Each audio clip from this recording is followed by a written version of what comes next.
허환구의 라디오 오늘.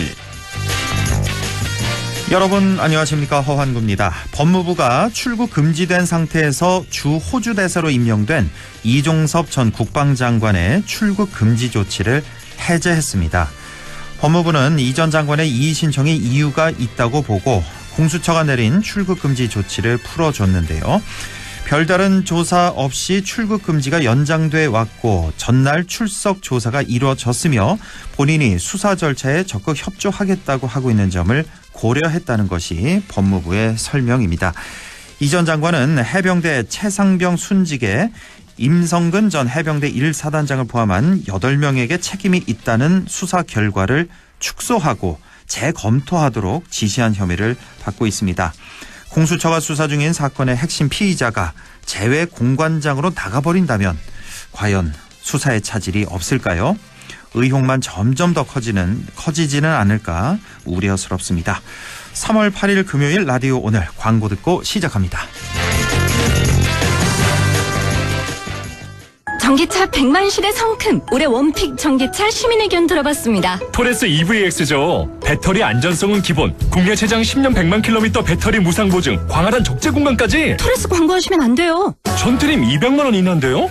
이 혜택 어쩔? 토레스 EVX 어디서 탈 수 있죠? 3월 KGM 전시장에서 만나보세요. 타이어 바꿀 때 타이어뱅크 창립 33주년 방문 고객 3천만 명 돌파 기념 타이어 3+1 할인 행사. 타이어를 바꾸면 벤츠가 따라온다. TV와 아이패드까지 대한민국 물가 잡는 타이어뱅크 매장에 방문하세요. 타이어 바꿀 때 타이어뱅크. 이벤트 기간 3월 31일까지. 자세한 내용 홈페이지 참조. 당신은 아마 아직 모를 거야. 장기 렌트 숨은 강자 아마존카. 아마 믿지 못할 거야. 합리적인 이 가격을 아마존카. 장기 렌트의 숨은 강자 홈페이지에서 실시간으로 확인하세요. 아마존카. 네, 라디오 오늘 금요일 순서 시작합니다. 1부 최진복의 시사 포커스 함께 하겠고요. 2부 이슈 오늘에서는 의성군 소식 알아보겠습니다. 의성군 홍보소통과 권기범 주무관 연결해보죠. 이어서 천용길의 정치 TMI 함께 하겠습니다. 라디오 오늘 유튜브로도 다시 들으실 수 있습니다. 많은 애청 바랍니다.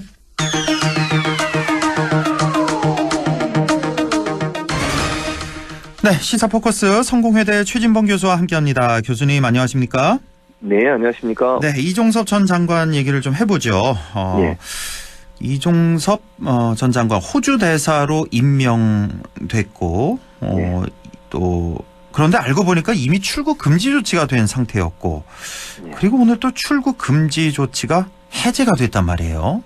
그렇습니다. 세 번의 이제 놀라움의 연속이 있었는데, 네. 자, 이종섭 전 장관 하면은 이제 최상병 사망 사건으로 출국 금지가 된 상태, 비판이 계속 나오자 소환 조사를 어제 또 받았고 4시간. 네. 이런 일련의 과정이 있었는데 이 비판의 목소리가 참 많이 나오고 있네요. 어떻게 보십니까? 그렇죠. 왜냐하면 첫 번째로는 아니 이게 최수근 상병 관련해서 사건 관련해서 피의자로 입건이 되고 수사의 대상이 된 사람이 호주 대사로 임명되는 것 자체가 저는 문제라고 생각해요. 대체 인사검증을 어떻게 하길래 아니 그리고 이미 이제 이종섭 전 국방장관은 여러 번 논란이 돼가지고 이미 공수처에 입건이 된 건 다 아는 거잖아요. 네. 아는 사실이고 그리고 정부에서는 그 출국 금지 상태를 몰랐다고 하는데 그것도 확인을 해봐야 되죠. 그리고 그걸 다 떠나 모를 수가 있나요? 그러니까 그 인사 검증 단계에서 100번 양보해서 대통령실이 네. 몰랐다고 해도 인사 검증할 때 본인은 알고 있잖아. 나는 지금 그렇죠. 출국 금지된 상태다. 이거를 분명히 얘기를 했을 텐데. 그러니까요. 그런 부분이 전혀 모르고 있었다고 얘기를 하고 있고 상식적으로 이해가 안 된다는 거고요. 두 번째는 출국 금지가 되든 안 되든 피의자로 입건이 돼서 조사를 받고 있는 거잖아요. 예. 수사의 대상이잖아요. 조사는 본인이 이번에 처음 갔지만. 그럼 그런 사람을 고위공직인 대사로 임명해서 보낼 수 있는 겁니까, 대체? 아니, 이 사건에 관련된 모든 혐의가 다 없어지고, 예를 들면 재판을 받았거나 아니면 무혐의 처벌을 받았거나 이랬다면 모르지만 그런 과정이 없고, 지금도 수사가 진행 중인데, 수사의 대상이 되는 사람을 이렇게, 호주 대사로 임명을 하는 게 맞는 건지, 좀 이해가 안 되는 것이고요. 예. 그리고 이제 또 더 황당한 건 이의신청을 했어요. 이 사실이 언론에 보도되고 나서. 예. 그랬더니 이의신청 하자마자 지금 며칠 되지도 않았는데 그걸 또 해제를 시켜줬어요. 바로 오늘 해제를 예, 해줬죠. 오늘 해제가 됐어요. 대체 이게 일반 만약에 수사 대상이 되는 사람 이렇게 신청하면 바로바로 이렇게 풀어줄까요, 과연? 아니 그리고 그 뒤에 지금 그 출국 금지됐다는 사실을 알려지고 나서 또 다른 의혹들이 지금 계속 나오고 있잖아요.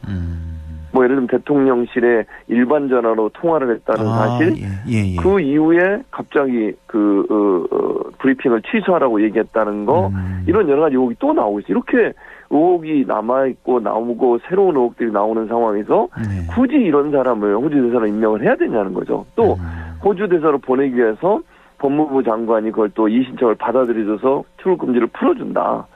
대체 이게 과연 맞는 일인가? 저는 도저히 일반적인 상식에서는 또 그렇게 공정과 상식을 입에 달고 사는 그런 윤석열 정부로서 맞는 행동인지가 도저히 납득이 안 됩니다. 그러니까 또 윗선의 어떤 압력, 개입 이런 게 있지 않을까 하는 의혹이 자꾸만 생기고 있는 게 또 하나가 뭐냐면 바로 그 당시에 이제 뭐 핵심 관계자라고나 할까요? 당시에 차관이었죠. 신범철 전 차관. 맞습니다. 그리고 또 임종득 전 안보실 2차장 둘 다 또 공천을 받았단 말이에요. 그러니까 그렇죠. 이 최상병 수사 전체 또 그 뭐 압력 행사한 그 전체 이 과정을 다 덮으려는 의도로 보여진다는 그런 비판의 목소리가 상당히 많네요. 예. 그렇죠. 그런 비판의 목소리 있을 수밖에 없죠. 아니 예를 들어서 다른 사건의 피의자라면 과연 다 공천을 받았을까요? 저는 공천 과정에서 범죄 때문에 어떤 아직 범죄가 확정된 건 아니지만 사건 수사의 대상이 되고 피해자로 입건되고 출국금지된 사람을 어떻게 국회의원 후보로 공천을 합니까? 만약 민주당에서 이랬어봐요. 국민의힘이나 정부가 가만히 있었겠습니까? 정부는 가만히 있었겠죠. 국민의힘이 가만히 있었을까요? 국민의힘이 이걸 공천하는 거지 그런 부분을 전혀 따지지 않았다는 것도 웃기는 것이고요. 그걸 알면서 그렇게 했다는 말은 이 사건에 대해서 뭔가 좀 확산되는 걸 막으려는 의도가 있지 않나는 생각이 들고 그렇죠. 또 하나는 이 두 사람이 만약에 당선이 돼가지고 국회의원이 돼보세요. 수사가 그럼 제대로 잘 이루어질 수 있겠습니까? 이제 국회의원 신분이 되고 나면 소환에도 잘 적절히 임하지 않을 수도 있고 체포영장 발부돼서 가도 또 예를 들면 국회에서 그게 부결이 돼버리면 또 출석도 안 하는 거잖아요. 이런 상황이 계속된다고 하면 과연 이게 불체포특권 이용해가지고 어떤 본인들의 피의 사실을 자꾸 뒤로 미루려고 하는 그런 일이 발생할 수도 있는 건데 이런 사람을 어떻게 공직인 국회의원 선거의 후보로 공천할 수 있냐는 거예요. 공천의 기준이 대체 뭡니까? 이렇게 되면 다른 범죄에 연루된 사람들 다 얘기할 수 있잖아요. 그럼 나도 출국금지 됐지만 왜 내가 못해? 할 수 있는 거지. 이렇게 주장할 수 있지 않겠습니까? 그렇습니다. 예. 어쨌든 이 최상병 사망 사건 같은 경우는 그러니까 총선 끝나고도 어차피 또 특검 얘기가 나올 수밖에 없을 것 같고 만약에 정권이 끝나면 이거 대대적인 수사가 분명히 있을 것 같아요. 이루어지겠죠. 국민적인 의혹이 너무 많은 그런 사건이다 보니까 그렇게 보고 자 전공이 집단 이탈이 이제 3주째 맞고 있는데 이대로 계속 가도 되는지 정말 걱정이 너무 많은데 환자분들 또 환자 가족들 걱정이 상당히 많을 텐데 오늘부터는 또 간호사도 응급 환자 심폐소생술하고 약물 투여가 가능하고 몇 가지 또 이제 풀어줬는데 문제는 없을지 과연 저는 약간 문제가 있을 것 같아요. 제 생각은 그렇습니다. 왜냐하면 간호사들이 평소에 하지 않았던 업무잖아요. 그 업무를 하게 하는 거잖아요. 혹은 암암리에 했던 이런 그렇죠. 업무들. 이제 암암리 하는 건 법적으로 못하게 돼 있던 걸 풀어준 거잖아요. 그러면 법적으로 못하게 돼 있던 거기 때문에 안 했을 가능성이 그러면 정부가 만약에 이걸 암암리 했으니까 풀어준다. 그것도 논리가 맞지 않아요. 그럼 불법적인 행동을 했던 걸 용인해 주겠다는 겁니까? 물론 이제 이번에 풀렸으니까 불법이 안 되는 거지만요. 그리고 법을 잘 지켜서 했던 병원들에서는 간호사들이 그런 업무를 안 했을 거 아니에요. 근데 그런 숙달이 안 된 간호사들이 만약에 업무를 하다가 그런 일이 발생하면 안 되지만 불상사가 나타나거나 치료가 잘못됐을 경우에 그 책임은 또 누가 질 겁니까? 그 피해는 또 누가 감당을 해야 되는 겁니까 대체? 저는 저는 간호사협회도 저는 반대일 거라고 생각해요. 물론 이제 법을 바꿔가지고 할 수 있게 해줬으니까 해도 법적으로 문제가 없겠죠. 그러나 간호사들 입장에서 조금 훈련이 되고 교육을 받고 해야 되는 거 아닙니까? 당장 투입될 수는 없는 거잖아요. 그리고 한두 번 교육받아가지고 이게 되겠습니까? 안 되죠. 근데 그동안의 숙달 과정을 거쳐서 해야 되는 거잖아요. 그럼 시간이 또 필요해요. 예. 그 사이에 그럼 치료는 또 어떻게 할 겁니까?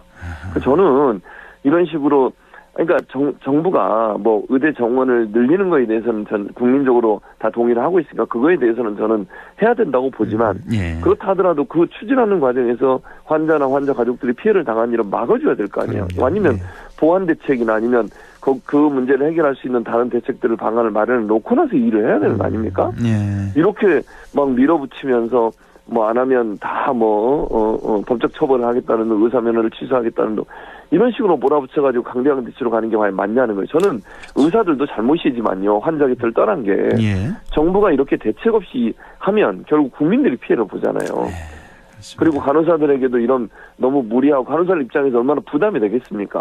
혹시나 이거에서 뭐 잘못된 일이 발생하게 된다고 하면 그렇죠. 그런 일이 예. 발생하면 안 되겠지만요. 지난번 그럼 간호사를 책임지는 거잖아요. 대통령이 간호법 국회 통과한 걸 거부를 그것도 했잖아요. 예, 그래서 그렇죠. 폐기가 되는데 그 거부권 당시 행사했잖아요. 핵심이 그러니까 간호사들 의료 행위 좀 이렇게 폭을 예, 좀 맞아요. 넓히는 그건 이제 반대를 했던 거 해달라고. 아니겠습니까? 근데 이번에 또 그렇습니다. 정반대로 가게 돼서 이것도 좀 의아스럽고 지금 사직서 낸 전공의들이 있잖아요. 지금 뭐 예, 예. 법적 조치에 들어가겠다고 이제 이미 벌써부터 엄포를 놓고 있는데 예. 이렇게 되다 보니까 뭐 전공의들뿐만 아니라 뭐 전문의들 뭐 또 대학 교수들 학생들까지 불만이 상당히 좀 커져가고 있는데 예. 이거 이대로 계속 질질 끌어도 될지 법적 조치를 또 그러니까요. 어디까지 할지 정말 걱정이 네. 많이 되네요. 예. 그러니까요. 저는 정부가 하는 역할은요. 물론 필요할 때 강하게 뭔가를 추진해서 되게 하는 것도 중요하죠. 근데요. 그 과정에서 다른 피해가 발생하면 안 되기 때문에 대화의 끈도 놓으면 안 된다고 저는 생각합니다. 일방적으로 강대강 대치를 하면서 벼랑 끝 전술을 피는 것이 과연 맞는 그것도 국민의 생명 안전이라고 하는 이 중요한 사안을 담보로 해서 하는 거잖아요, 지금. 예. 저는 아까도 말씀드렸듯이 의사들도 잘못하고 있다고 저는 생각해요. 아무리 그래도 환자들의 곁을 떠나는 것 자체가 저는 잘못이라고 보이고 의사들도 저는 잘못하는 전제를 분명히 말씀드리고요. 예. 그러나 이 모든 책임에 가장 해결의 어떤 키를 쥐고 있는 사람들은 정부라고 생각해요. 예. 그러면 정부가 뭐 어떤 방법을 통해서 협상을 통해서든 아니면 다른 대안을 제시해가지고 협상을 하든 국민적 피해를 최소화하면서 문제를 추진해 나가야죠. 예. 이렇게 그냥 이런 식으로 할 것 같으면 어떤 정부가 이 문제 해결 못했겠습니까? 아니, 생각을 해보세요. 문재인 정부 때든 뭐 그전 정부에서도 의대 정원 증원을 계속 못했던 이유가 이런 문제들 때문인데 물론 밀어붙여가지고 할 필요가 있겠죠. 그러나 뭐 예를 들어서 의사들이 저렇게 강하게 나왔을 때 그냥 법적 처벌만 하고 넘어가겠다고 하면 그게 장기화되면 될수록 모든 피해는 국민들한테 가는 거잖아요. 예. 과연 그렇게 선택해서 하는 것이 맞냐는 거예요, 제 말은. 좀 대화하고 저는 그건 협상을 아니라고 좀 했으면 좋겠습니다. 너무 강경 일변도로만 가지 말고. 그러니까 지금 당장 뭐 한 해에 2,000명씩 늘리겠다고 하니까 이 법적 조치 지금 사직서 낸 전공의들 뭐 만여 명 되는 거잖아요. 그렇죠. 당장 그 의료 공백은 어떻게 하려고 그러니까요. 하는지 그 문제 해결하고 해야 될 거 아닙니까? 걱정이 참 많이 됩니다. 예. 자, 윤석열 대통령 올 초부터 각 지역을 돌면서 민생 토론회 주재하고 있습니다. 어제까지 18번째인가요? 정말 많이 돌고 있는데 그동안에 아마 뭐 굵직굵직한 것들 하나하나 다 기억은 못 하시겠습니다만 뭐 그린벨트도 해제하겠다. 그렇죠. 군사보호구역도 아주 대규모로 또 해제하겠다. 뭐 각종 철도 등등 뭐 개발 사업 이런 걸 공약을 하고 있는데 지금 역대 총선에서 다른 역대 대통령들도 이렇게 했는지 제 기억에는 없었고 없었어요. 야권에서는 지금 선거법 위반으로 지금 보고 있고 지금 고발을 했죠. 고발을 했고 지금 뭐 대략 추산해 봐도 뭐 800조니 900조니 뭐 예산이 들어가는 공약이다 이렇게 비판을 하고 있는데 야권에서는 한편 또 정부에서는 이거 알고 보면 민간 투자가 대부분이다. 큰 돈 안 들어간다. 뭐 이렇게 대응을 하고 있던데요. 현실 가능성도 좀 의문스럽고 어떻게 보십니까? 이 민생 토론회. 그러니까 저는 이게 예전에 문재인 정부 때 그때 총선 때도 문재인 대통령이 가덕도 공항 부지를 방문한 적이 있었어요. 기억하실 텐데. 예, 기억납니다. 그때 국민의힘 전신 그 정당에서 얼마나 비판을 했는지 몰라요. 가덕도 한 번 방문한 걸로. 한 번 방문했어요. 한 번. 부산 한 번. 그때 부산 또 그전에도 뭐 2번인가 방문했더니 그 방문 자체를 가지고도 문제를 삼았어요. 이런 민생 토론도 아니었고요. 지역 방문해서 의견 청취하는 거였어요. 근데 지금 윤석열 대통령이 18번째가 그랬다고 말씀하셨잖아요. 지금. 이거 계속 이렇게 전국을 돌면서 하고 있어요. 총선을 앞두고서 이런 민감한 시기에 아니 공약이라기보다 본인이 뭐 이런 일 하겠다, 뭘 해주겠다 이러면서 엄청나게 지금 포퓰리즘적인 그런 얘기들을 쏟아내고 있거든요. 예. 이러면 어느 야당이 이게 정치적 중립성을 지켜야 되는 대통령이 정치적 중립성을 지켰다고 볼 수 있겠습니까? 저는 이런 식으로 대놓고 하는 건 처음 봤어요. 다른 정부에서도 한두 번 가긴 했지만 이렇게 막 돌아다니면서 총선 앞두고서 그것도. 이거는 오해를 사기에 충분하잖아요. 그러니까 지난 정권 때 그 가덕도 한 번 가서 그 난리 났다고 하셨는데 근데 지금 18번째 또 엄청난 공약까지 남발하고 있는 이 상황에서 그러니까. 민주당이 글쎄 뭐 고발 하나 정도로 이렇게 대응하는 게 이게 너무 약하게 대응하는 거 아니냐 이런 생각도 좀 들고 아니면 다른 뭐 생각이 있는 건지 오히려 대통령의 민생 토론회가 민주당에 득이 된다고 생각하는 건지 이것도 좀 이해하기가 힘드네요. 민주당의 대응도. 뭐 제가 볼 때는 민주당 입장에서는 이제 논평을 내고 하는데 그런 부분들이 이제 이 여론화가 안 되고 있는 것 같아요. 그걸 안 하는 건 아닌데 이제 언론들이 그걸 잘 보도해주거나 아니면 문제를 제기해줘야 하는데 언론들이 사실 이 문제에 대해서 별 관심이 없는 것처럼 보이거든요. 언론의 비판도 거의 못 본 것 같습니다. 없어요, 거의. 예. 보통은 예전에 찾아보시면요. 문재인 대통령 그 당시에 가덕도 공매스는 보수 언론들이 나서가지고 엄청나게 비판을 했어요. 예. 근데 지금 왜 이렇게 다른 시각으로 보는지 모르겠어요. 그러니까 이게 바로 언론들이 너무 정치적으로 편향돼 있는 부분들을 보여주는 하나의 단면이라고 저는 보거든요. 그러니까 너무 비교가 되지 않습니까? 예전에 그때는 그렇게 비판의 목소리를 내더니 보수 정부 들어서고 나니까 보수적 성향의 언론들이 입을 닫고서 이 문제에 대해서 구체적으로 얘기를 안 해요. 그러니까 민주당에서 뭐 이런 고소고발도 하고 그다음에 성명도 내고 논평도 내고 하지만 언론들이 이 문제를 다루지 않다 보니까 일반 국민들은 잘 모르게 되는 거죠. 이런 일이 발생하는 건데 저는 이 문제는 이제 뭐 언제가 될지 대통령이 지금 형사수치를 받지 않잖아요. 임기 중에는.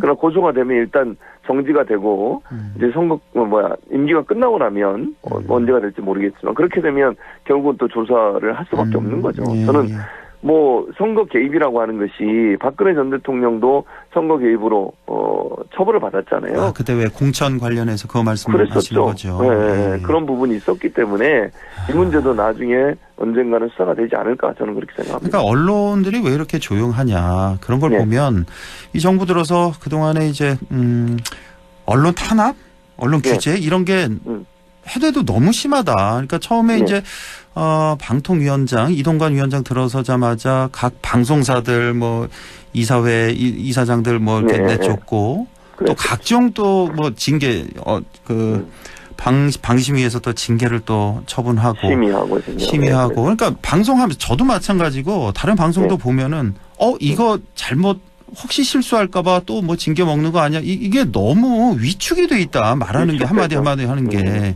맞아요. 이건 정말 바람직하지 않은 거 아닙니까? 이게 지금 어느 세상인데 이렇게 위축될 수가 있나 하는 게. 그러니까요. 개탄스럽습니다. 이런 부분들이 결국은 이제 언론을 더 옥죄는 일로 작용하게 되고 그것 플러스해서 저는 보수 언론들이 의도적으로 그랬다고 보는 지점도 있다고 봅니다. 저는 개인적으로. 자 이제 총선이 이제 오늘로 33일 앞으로 다가왔습니다. 이제 여야 대표 발걸음도 아주 분주해지고 있는데 자 국민의힘 한동훈 위원장은 뭐 수원으로 해서 성남으로 해서 용인으로 해서 계속 이제 아주 바쁘게 다니고 있고 이재명 대표도 뭐 마찬가지고 어제 또 양평을 방문을 했던데 역시 이 경기도권 의석수가 무려 60석이네요. 경기도만 해서 60석이고 상당히 격전지 또 민주당이 약간 좀 우세를 보이고 있기는 합니다만 어떻게 될지 모르는 거고 자 우선 한동훈 위원장 계속해서 수원 성남 용인으로 어제 오늘 계속 다니고 있는데 뭐 어떤 의미일까요? 일단 수원 같은 경우에는 5석이 있는데 5석 모두 다 민주당이에요 지금. 현재 현역 의원 다 민주당. 현재 현역 의원들이. 그러니까 수원 같은 경우에는 사실은 민주당이 좀 석권을 하고 있는 지역이기 때문에 여기서 일정 부분 표를 좀 가져와야 되고 또 하나는 수원이 경기 전체에서 시로 보면 가장 인구수가 많아요. 그렇죠. 여기 100만이 훨씬 넘죠, 아마. 맞습니다. 그래서 이제 중요한 지역이기 때문에 가장 또 수도권에 가깝고요. 그런 의미가 있는 것 같고, 그리고 이제 성남 지역 같은 경우는 이재명 대표 건을 또 거론을 했더라고요. 성남시장 이재명 대표 하시면서 예. 뭐 대장동 건 뭐 이런 부분 이제 재판이 진행되고 있잖아요. 예. 이런 문제를 또 언급하면서 부각을 시키는 거죠. 성남에 갔던. 저는 한동훈 비대위원장이 간 이유가 그런 의도라고 생각해요. 이재명 대표 대장동 뭐 백현동 이런 거 자꾸 이제 입에 올리면서 이게 여론화되길 바라고 언론에 보도되길 바라고. 마침 또 이재명 대표가 오늘인가요? 또 재판을 또 받고 있어서. 맞습니다. 예. 그래서 그걸 부각을 하는 거죠. 한마디로 얘기하면. 노린 거 그래서 아닌가. 그걸 이제 부각을 하는 의도가 있는 것 같고요. 용인 지역 같은 경우에도 엄청 용인 지역 넓거든요. 지역이. 그럼요. 인구도 많고. 예. 근데 거기도 물론 국민의힘 출신 의원이 있다가 물론 이제 그분이 결국 이제 의원직을 상실했는데 그 대체적으로는 아직은 이제 민주당이 더 의석이 많아요. 거기도. 예. 용인 지역 같은 경우도 새로운 이제 그 젊은 세대들이 많이 들어와서 개발이 되고 있는 상황이기 때문에 그 지역에도 힘을 좀 실어줄 필요가 있고, 특히 이제 그 용인 지역에는 그 대통령실 비서관을 했던 분이 거기 가 있거든요. 예. 지난번에 그 강남에서 갈까 말까 했던 분 있지 않습니까? 이원모 비서관, 비서관이 거기 지금 가 있어요. 예. 예, 그래서 그쪽 지원도 좀 목적이 있었던 것 같고, 뭐 그런 의도가 좀 있지 않나 하는 생각이 듭니다. 그 수원 얘기해서 지금 생각나는데, 그 박광원 그 민주당 의원 맞아요. 있잖아요. 직전에 원내대표까지 했던. 이 경선에서 탈락했단 말이에요. 네, 3표 차로 졌다고 하는데, 네. 여기 이제 이 지역구에 이제 이수정 그 범죄 심리학자가 또 여기도 상당히 좀 굉장히 격전지가 되지 않을까. 관심이 좀 많이.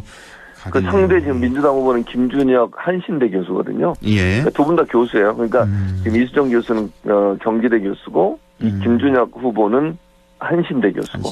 그 두 분이 이제 격돌을 할 텐데 뭐 이제 중요한 건 박광원 의원의 이제 조직들이 좀 많이 도움을 줘야 되겠죠. 아무래도 그렇죠. 신인으로 들어간 이 김준혁 교수는 신인이거든요. 예. 새로 이번에 이제 출마한 분이기 때문에 결합을 해서 해야 또 이기지 않을까 하는 생각이 들어요. 거기도 격전지가 될 수밖에 없죠. 사실. 하나만 좀 더 여쭤보죠. 그 지금 조국 혁신당 있잖아요.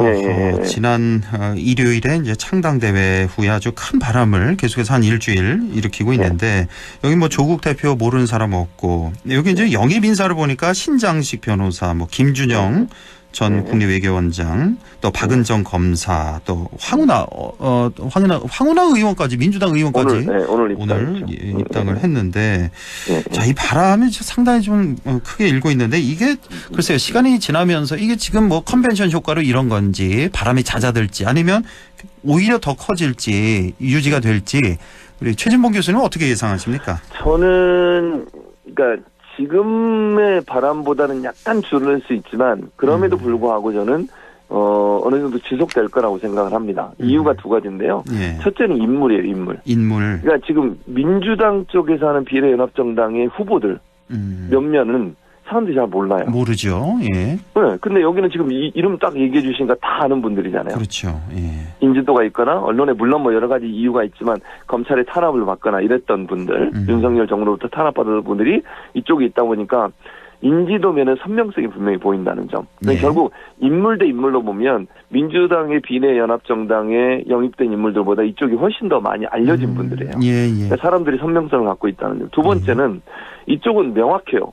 선명성이. 뭐냐면 윤석열 정권 퇴진이에요. 그렇게 주장을 해요. 3년 너무 길다. 그렇죠. 근데 민주당은 그렇게 주장할 수가 없어요. 퇴진까지 외칠 수가 없다는 말씀 드리는 거예요. 윤석열 심판은 얘기하지만.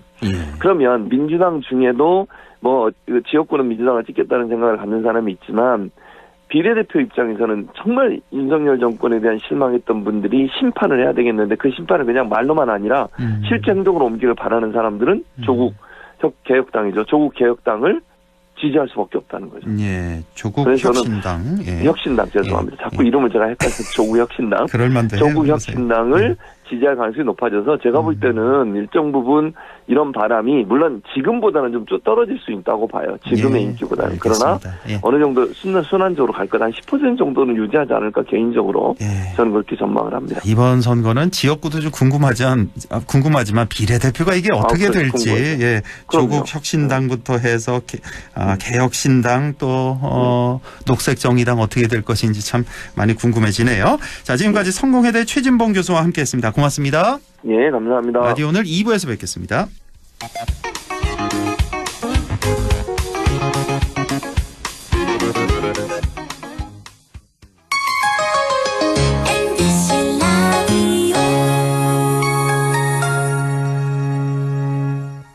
가구 살 땐 꼭 한번 가보자. 안동 명품 가구 백화점. 흑표 흑침대, 양성국 갤러리, 금성침대, 한국 가죽 소파, 장수돌 침대. 다양한 브랜드 가구를 한 곳에서 쇼핑할 수 있는 대형 가구 전시장. 안동 명품 가구 백화점. 참 아이러니하죠? 밤새 울어 못 잤는데 방긋드는 얼굴에 힘이 나는 아이러니. 음정도 박자도 없지만 그 어떤 노래보다 감동적인 아이러니. 잠깐의 걸음마에도 하루 종일 뜰 듯이 기쁜 아이러니. 세상 힘들지만 세상 행복한 아이러니. 아, 이러니 아이를 키우나 봅니다. 공익광고협의회.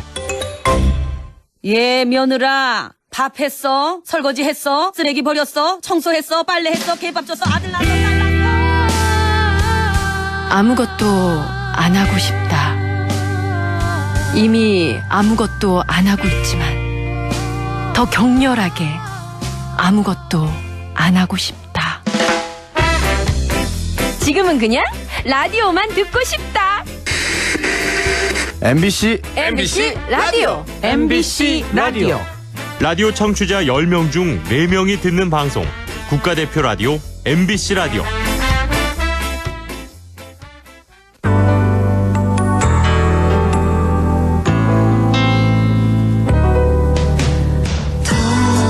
어렵던 날도 많았죠. 우리 함께 한다면 따스함을 느껴요. 사랑이 있어요. 소중한 꿈을 이뤄봐요. 우리 함께 여기 있으니 감동과 사랑 있는 MBC 라디오 문화방송 100.1 MBC 라디오. 네, 6시 32분 23초 지나고 있네요. 이슈 오늘 시작합니다. 오늘은 우리 지역 의성군의 다양한 소식 모아서 알아보겠습니다. 의성군 홍보소통과의 권기범 주무관 연결돼 있습니다. 권기범 주무관님 안녕하십니까? 예, 안녕하십니까. 의성군청 홍보소통과 권기범입니다. 네, 오늘 좀 너무 점잖게 소개를 하시네요. 예. 그 트레이드 마크 있잖아요. 소개 다시 한번. 그거 그럼 예. 자, 의성군에서 예. 제가 맛집은 백종원 선생님보다 잘 알고 의성군 농산물은 우장춘 선생님보다 잘 아는 의성군 홍보소통과 권기범입니다. 들을 때마다 재밌는 것 같아요. 예. 자, 이번 주 의성군 소식 어떤 소식이 준비되어 있을까요? 예, 첫 번째 소식으로 산수유 행사 소식이 있습니다. 네. 올해로 17회째를 맞이한 산수유 꽃맞이 행사는 3월 16일 토요일부터 3월 24일 일요일까지 총 9일간 의성군 사곡면 화전리에서 행사를 진행합니다. 산수유 마을에 오시면은 산수유 나무가 한 3만 그루 정도 있습니다. 3만 그루. 예. 산 전체가 산수유 나무라고 생각하시면 됩니다. 오시면은 산수유 행사에 먹거리도 많고 많은 체험 행사도 많으니까요. 주말에 산수유 마을로 소풍 오시면은 좋겠습니다. 네, 올해로 벌써 17회째를 맞았군요. 산수유 예. 꽃맞이 행사. 그러니까 예. 매년 느끼는 게 봄이 언제 왔나 하면은 의성의 산수유꽃 축제 열리면 이제 봄이 온 거예요. 예. 맞습니다. 자, 그래서 다음 주 토요일부터군요. 예, 다음 예. 주 토요일 16일부터 24일 일요일까지 9일간 열린다는 거. 자, 답사를 또 오늘 현장에 다녀오셨다면서요. 지금 꽃이 좀 많이 폈습니까? 예, 제가 아까 전에 답사를 다녀왔을 때는 꽃이 이제 필라고 딱 필라고 이제 필랑말랑 하고 있더라고요. 아, 그래요. 예, 그래서 3월 16일 산수유 행사 당일 날은 예. 그래도 좀 최대한 만개할 걸로 지금 예상하고 있습니다. 아, 그래요. 날짜를 잘 잡으신 것 같아요. 올해 같은 경우는. 다음 주에도 계속 포근한 그 날씨가 계속 될 것 같은데 주중에는 보니까. 예, 그래서 계속 소풍 오시면 좋죠. 그러니까요. 주말쯤 되면 아주 만개할 것 같습니다. 자, 이렇게 올해 첫 꽃놀이는 의성군에서 산수유꽃으로 시작을 하고 봄 기운 느끼러 이렇게 소풍 많이들 가시면 좋겠고요. 봄에는 산수유꽃 말고 또 벚꽃도 유명한데 의성에도 벚꽃이 많이 있다고 들었습니다. 예, 의성에도 생각보다 벚꽃이 많이 있습니다. 예. 그래서 산수유 행사가 끝나고 예. 바로 다음 주말인 3월 30일 토요일부터 31일 일요일까지 이틀간 벚꽃 축제가 또 개최가 됩니다. 예. 그래서 벚꽃 축제 역시 다양한 체험과 먹거리, 초청 가수, 공연 이런 게 많으니까요. 많이들 와주시면은 정말 재밌게 보낼 수 있습니다. 아, 산수유 행사가 이제 2주간에 걸쳐서 하니까 24일에 끝나니까 바로 그 주 토요일에 3월 30일부터 이틀간은 의성에서 벚꽃 축제가 열린다는 거. 혹시 장소는 어디 정했습니까? 벚꽃 축제는? 벚꽃 축제는 지금 의성 구봉산 앞에 남대천 공원이 있거든요. 예. 예, 거기서 지금 할 예정입니다. 남대천 공원이요? 예. 의성 남대천 공원에서 벚꽃 축제도 한번 즐겨보시기 바랍니다. 자, 다음 소식은 의성군의 복지 건강 관련 소식이 준비되어 있는데 의성 군민들 건강을 위한 정책이 있다고요? 예, 의성군은 생활 습관과 건강 상태를 평가해가지고 개인별 맞춤형 건강관리와 상담 서비스를 통해서 일상 생활 속의 건강생활 실천, 즉 건강 원스톱 서비스를 지금 운영합니다. 네. 건강 원스톱 서비스는 사전 예약제로 운영이 되고 보건소에 있는 운동 처방실이 있거든요. 거기 들어가셔서 기초 건강검사로는 혈압, 혈당, 콜레스테롤, 중성지방을 검사하고 영양관리검사는 영양섭취평가, 적정 체중, 체지방률, 식단을 검사하고 체성분 측정 및 신체 계측, 체력 진단으로 근력, 유연성, 근지구력, 평형성, 심폐지구력까지 실시 후에 전문가를 통해서 개인별 맞춤형 상담이 제공됩니다. 네. 의성 국민들께서는 많이 상담받으시고 맞춤형으로 운동도 하시고 건강도 지키시면 좋겠습니다. 네, 이렇게 의성군의 복지 건강 정책도 설명을 해주셨고 다음은 신혼부부가 참 좋아할 만한 소식인 것 같은데 의성군에서 신혼부부에게 임차 보증금의 이자를 지원해 준다고요? 예. 지원 대상자는 의성군에 주소를 둔 혼인신고 7년 이내 부부 또는 3개월 이내 결혼 예정인 예비 신혼부부 그리고 부부 합산 연소득 8천만 원 이하인 무주택자를 지원 대상자로 하고 있습니다. 예. 지원 주택으로는 의성군 관내에 임차 보증금이 5억 원 이하 주택입니다. 지원 규모는 최대 2억 원 이내에서 전세 임차 보증금 대출 이자를 지원하고 있고요. 지원 기간은 총 최장 6년이고 신청 방법은 의성군 복지과 희망복지팀으로 전화 주시면 됩니다. 예. 전화번호는 054-830-6321로 전화 주시면 되겠습니다. 의성군 복지과로 전화를 해보시면 되겠습니다. 이것도 모두 6년 동안 지원을 한다고요? 이것도 모이면 꽤 큰 돈이 되겠네요. 그러면 그렇죠. 자, 신혼부부에게는 아주 희소식이었고 요즘 사람들이 이제 전기차들 많이 사는데 의성군에서는 또 전기차 보급을 위해서 어떤 지원을 해주고 있나요? 예, 원래 의성에서는 전기차 보급 지원으로 총 24억 원을 지원합니다. 예. 3월부터 신청을 받고 있고 예산이 소진될 때까지 계속 진행을 하고 있으니까요. 지금 총 지원 대수는 승용차 70대, 화물차 100대로 총 170대를 지원하고 있습니다. 예. 승용차는 약 1,200만 원, 화물차는 약 1,700만 원 지원해주고 있습니다. 예. 접수 방법은 인터넷에서 무공해차 통합 누리집을 검색하시고 접수해 주시면 되겠습니다. 예. 아직 제가 아까 전에 확인해봤는데 신청을 많이 안 하셨더라고요. 아, 그래요? 지원금 소진되기 전에 빨리 신청해 주시면은 지원금도 받고 좋은 차도 사고 좋습니다. 예, 올해 예산은 승용차 70대에 한해서 화물차 100대 한해서 이렇게 지원을 해드리는 겁니다.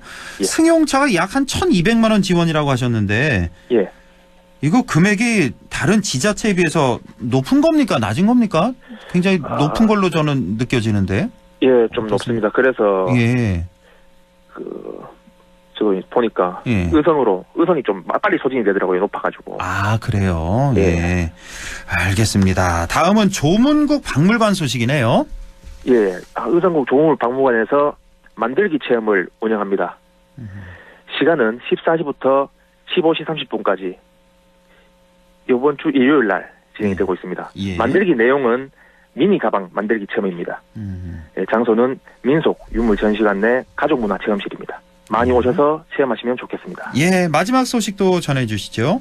예, 마지막 소식은 의성군 의성사랑 유튜브 공모전 소식입니다.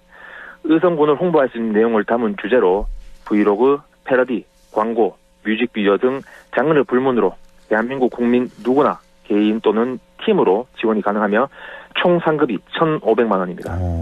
예, 7월 31일까지 지원을 받고 있습니다. 많은 분들 참여해 주시면 감사하겠습니다. 네, 이렇게 이번 주 의성군 소식 알아봤습니다. 의성군 홍보소통과의 권기범 주무관과 함께했습니다. 고맙습니다. 네, 감사합니다. 라디오 오늘에서는 청취자 여러분의 참여를 기다리고 있습니다. 우리 지역에서 발생한 사건 사고 소식이나 함께 토론하고 싶은 내용을 안동 MBC 홈페이지 라디오 오늘 게시판에 올려주시기 바랍니다. 전화와 문자 참여도 하실 수 있습니다. 전화는 851국에 7191번, 문자는 샵 0913번으로 보내주시면 됩니다. 문자는 단문 50원, 장문 100원의 정보 이용료가 있습니다. 여러분의 많은 참여 바랍니다.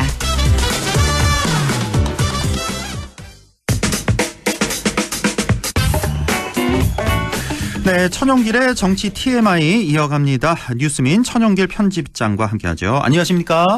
네, 안녕하십니까? 예, 오늘 정치 TMI 주제는요? 네, 이제 총선이 한 달여 앞으로 다가왔습니다. 33일 남았는데요. 지역구 공천 진행 상황과 더불어서 이 비례대표 후보에 도전한 우리 지역 정치인들의 상황, 그리고 재보궐선거까지 한번 살펴보겠습니다. 오늘 크게 봐서 세 가지 알아보겠습니다. 네. 먼저 지역구 상황을 좀 보겠는데, 네. 자, 상주 문경은 이미자 의원 확정이 됐고, 맞습니다. 자, 안동 예천이 지금 네. 경선이 한창 진행 중인 거잖아요. 맞습니다. 어떻습니까? 지금 예. 국민의힘 같은 경우에는 이 안동 예천, 의성 청송 영덕 울진 이곳은 경선으로 치르기로 이번 주에 발표를 했습니다. 예. 안동 예천 같은 경우에는 이 김영동 현 의원과 김희승 예비후보 서울시 부시장을 지냈죠. 이 두 후보 간의 이 경선으로 진행될 예정인데 예. 아직까지 여론조사 일정이 확정되지는 않았습니다. 아, 여론조사 일정이 나온 네. 걸로 조금 전에 제가 확인을 했거든요. 그래서 네. 여론조사가 10일, 11일, 그래서 일요일, 월요일, 예. 아, 예. 이렇게 이틀간 진행이 네. 된다는 게 이제 두 개의 여론조사 업체가 진행을 하네요, 보니까. 그래서 맞습니다. 각각 50%씩 이제 반영을 한다. 예, 여기까지 네. 지금 속보가 나왔습니다. 예. 네. 이 안동 예천 선거구 같은 경우에는 우선은 안동 예천 이 선거구를 유지하고자 했던 이게 또 변수가 될 것으로 보이고요. 예. 왜냐하면 이 김영동 의원 같은 경우에 당초 이 선거구 획정위가 냈던 안과 다르게 이 국민의힘 내부에서 새로운 안이 예천과 안동을 좀 분리하는 안이 나왔을 때 예. 강하게 반발했었습니다. 그렇죠. 네, 이 이유가 예천 같은 경우에 김영동 의원이 안동 출신이긴 하지만 예천에서 이 그동안 지지세가 높았던 이 측면이 있어서 이 선거구가 유지되는 게 어떤 변수가 될지 또 미지수고요. 예. 게다가 이 국민의힘의 한동훈 비대위원장에 대한 지지도가 윤석열 대통령에 대한 지지도보다 좀 높아지는 상황이 그렇죠. 진행이 되면서 비서실장을 맡고 있는 이 김영동 의원이 얼마만큼 이 지지세를 흡수할 거냐, 아니면 현역 의원 교체를 바라는 지역의 좀 특수한 여론이죠. 이 국민의힘 후보가 당선될 가능성이 높은데 그러면 당내에서라도 교체를 해보자라고 하는 목소리 가운데 이 경합이 예상됩니다. 아이고, 이거 정말 한치 앞을 알 수 없는 그런 경선이 되겠고, 의성, 청송, 영덕, 울진 여기도 상당히 관심이 많이 가는 게 현역 박형수 의원 그리고 김재원 전 의원이 3선인가 했잖아요. 아주. 그렇습니다. 예. 자, 이거 누가 이길까요? 어떻게 예상하세요?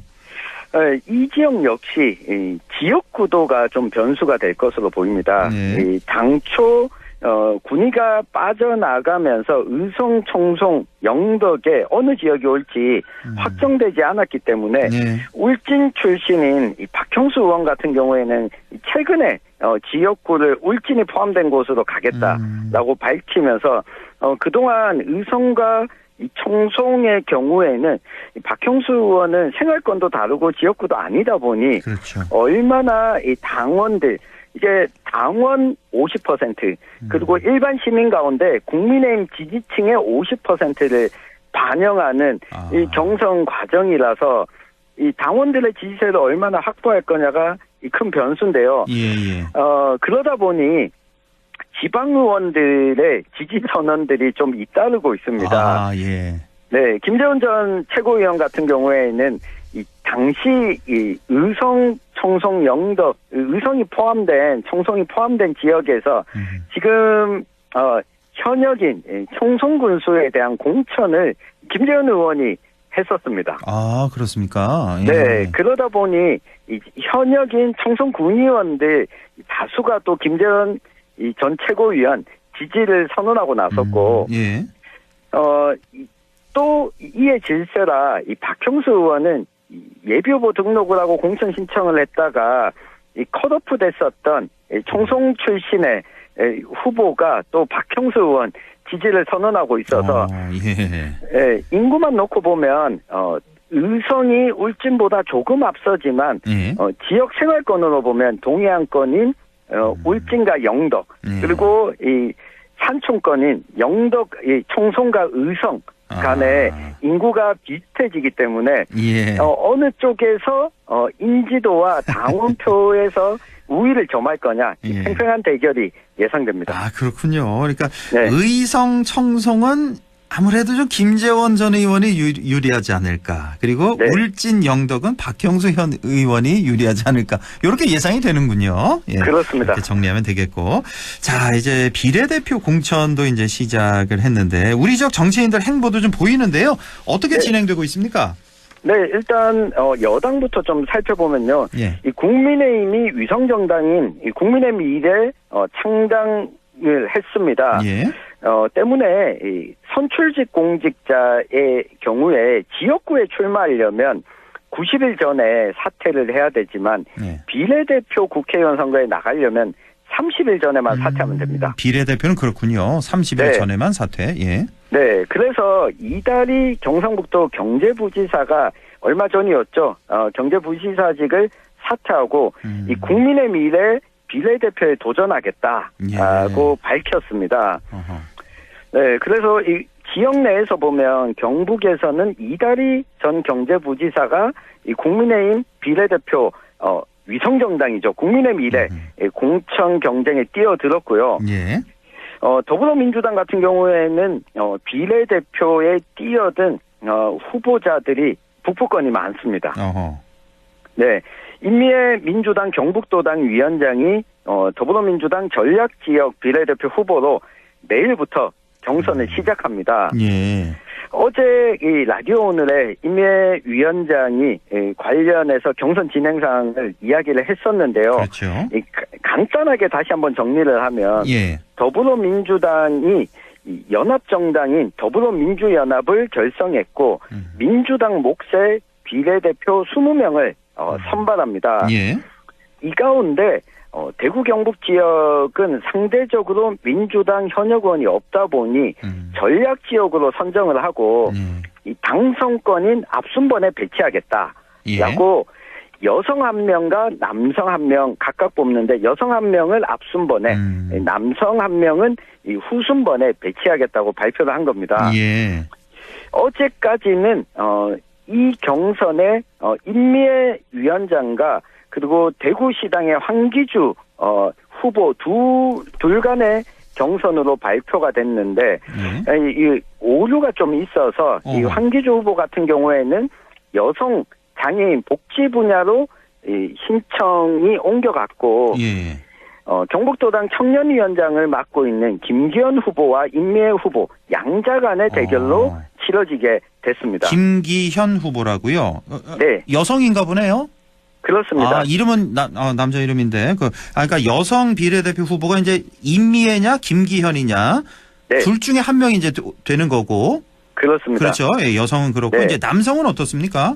네, 남성 후보는 상주시장 후보를 지냈던 이 조원희 후보가 이 비례대표 후보 최종 명단에 들어가게 됐습니다. 예. 이 대구 동구을 당협위원장을 맡고 있는 이승천 후보와 역시 내일부터 경선을 벌여서 둘 중에 한 명을 선출하게 됩니다. 예. 네. 그리고 앞서서 2주 전에 소식을 전해드렸는데요. 이 녹색정의당의 허순규 후보가 녹색정의당의 비례대표 2번으로 확정이 됐고, 예.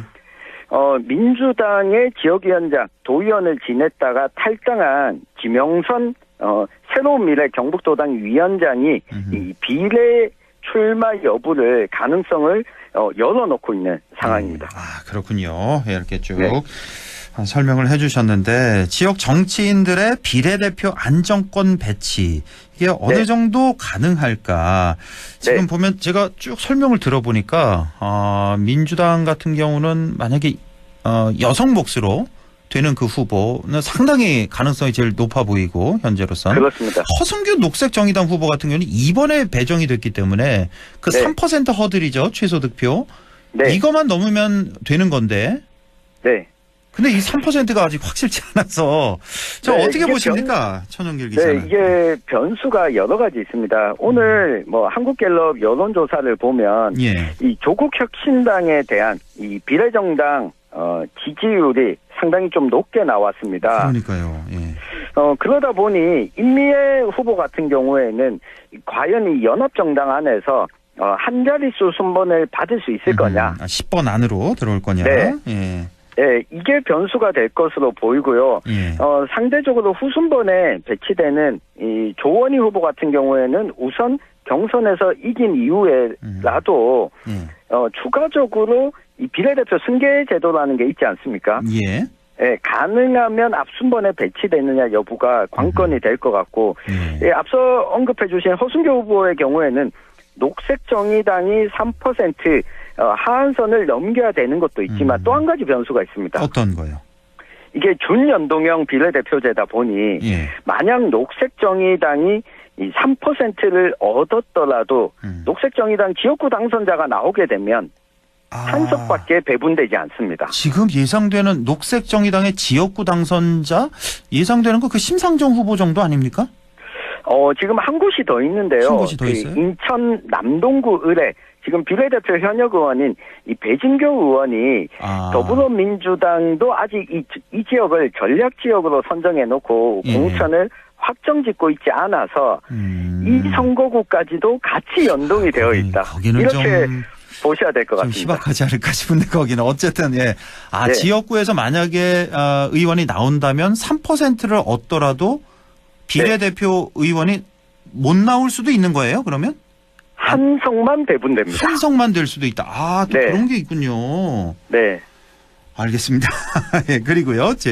계속 이어주시죠. 네. 그리고 이달희 전 부지사의 경우에는 사실 이 대구 경북 지역이 상대적으로 국민의힘 강세 지역이다 보니까 이 과연 대구 경북 지역 몫으로 앞순번에 주겠느냐 이게 변수인데 지금 경북 지역에서 그동안 선거를 살펴보면 이 당직자 출신 그리고 경제 분야로 이 대구 경북의 몫으로 한두 명씩은 꾸준히 당선권에 배치가 됐기 때문에 비례대표 이 앞순번 배치를 노려볼 만하다 이런 평가가 나오는데 신청자가 얼마나 몰릴지 알 수 없기 때문에 여기도 조금 더 지켜봐야겠습니다. 그렇네요. 오늘 또 한국 갤럽 조사도 쭉 준비를 해오셨는데 이거는 다음에 좀 하도록 하고 우리 그 도의원, 시의원 보궐선거도 있잖아요. 이것도 그대로 놔다 다음 주쯤에 소개를 좀 해주시면 좋을 것 같고 한 1분 남았으니까 이번에 보면은